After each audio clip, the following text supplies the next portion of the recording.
Ekologické zemědělství pro mě je zdravá půda, radost, život, je to smysl, příroda, tvrdá práce, spolupráce, naprostá nutnost, udržitelnost, úcta. Zdravá zvířata, která jsou v pohodě a lidi, kteří jsou kolem a věří tomu.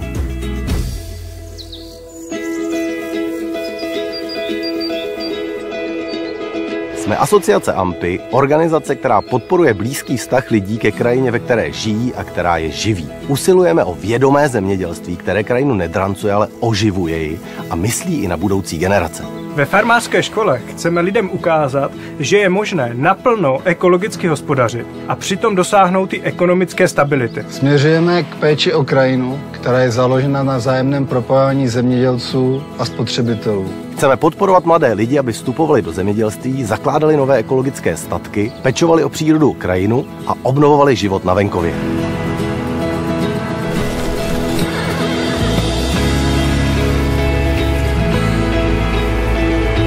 Cesta k biozemědělství v České republice je náročná a nesnadná.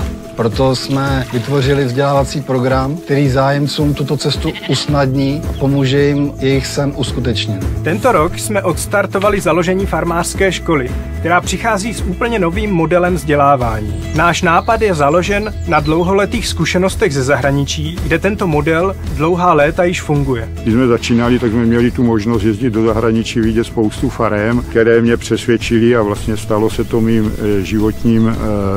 životní filozofií, mým životním názorem, ekologické zemědělství a vlastně v tom podnikáme. My jsme s Jirkou založili sociální podnik Jasan, kde fungujeme vlastně od letošního roku. Zabýváme se ekologickým zemědělstvím, zpracováním rostlinné výroby, pečeme chleba a sázíme stromy.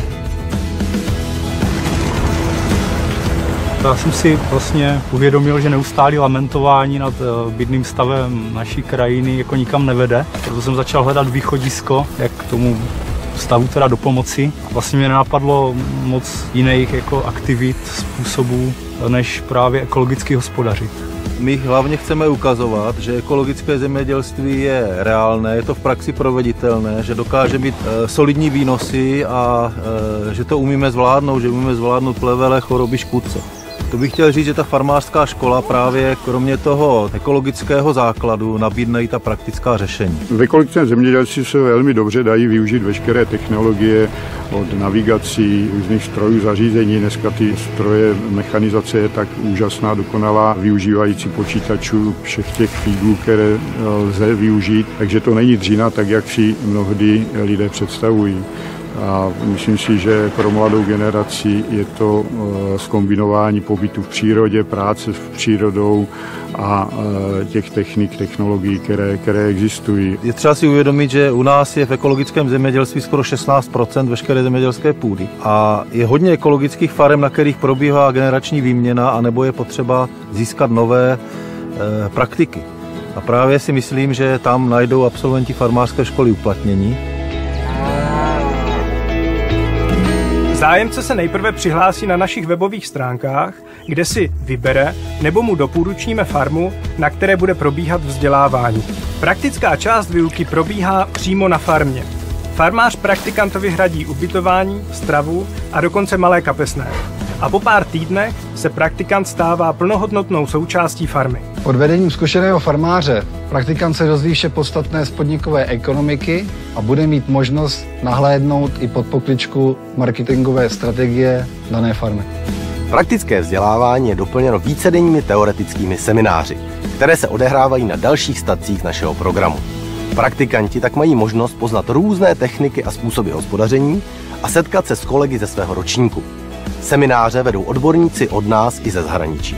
První 2 roky stráví praktikant v České republice a poslední 3. rok mu zajistíme praxi v zahraničí. Nabité zkušenosti praktikant ocení při návratu do České republiky, když bude chtít založit vlastní biofarmu a nebo jen nabité zkušenosti předávat dál.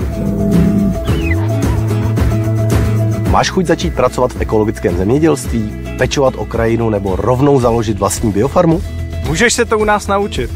I na naše webovky farmářskáškola.cz a vyber si jeden z našich vzdělávacích programů. Budeme se na tebe těšit. Uvidíme se spolu na naší farmě.